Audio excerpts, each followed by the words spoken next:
ਸਜਣਾ ਤੇ ਮਿੱਤਰੋ, ਮੈਂ ਤੁਹਾਡਾ ਆਪਣਾ ਵੀਰ ਮਲਕ ਬਸ਼ੀਰ ਦੇਸ਼ ਪੰਜਾਬ YouTube ਚੈਨਲ ਤੋਂ।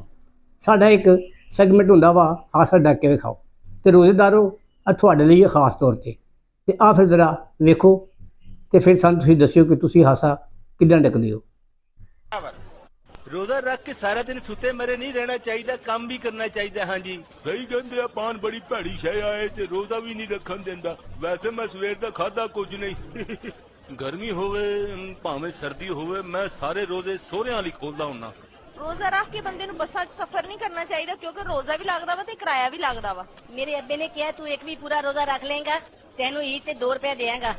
मैं रोजा रख के सारा दिन शहर दे विच मार्केटिंग करनी हुंदी है ते रोजा मैं हमेशा घर खोलदा, भावें मैनू इशारा तोड़ के जाना पै जाए। मैं अज तक कदी रोजा नहीं छड़िया, जदों भी छड़िया हमेशा भैन भरावां नूं छड़िया।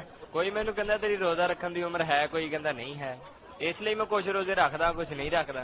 हमारा पिशावर में तमाम लोग रोजा रखता है क्योंकि सारा दिन खाने पीने का और निस्वार का दुकान बंद रहता है। रोजा ते पाजी ओनू लगना जिन्हें सवेरे 7 बजे उठ के काम ते जाना है, मेरे वर्गे ने 6 बजे उठ के अफतारी का समान ले आना है। रोज़ा रख के इंसान नूं ਜ਼ਰੂਰੀ ਕੰਮਾਂ ਤੋਂ ਇਲਾਵਾ ਖਾਮ ਖਾ ਦਾएं बाएं नहीं फिरना चाहिए।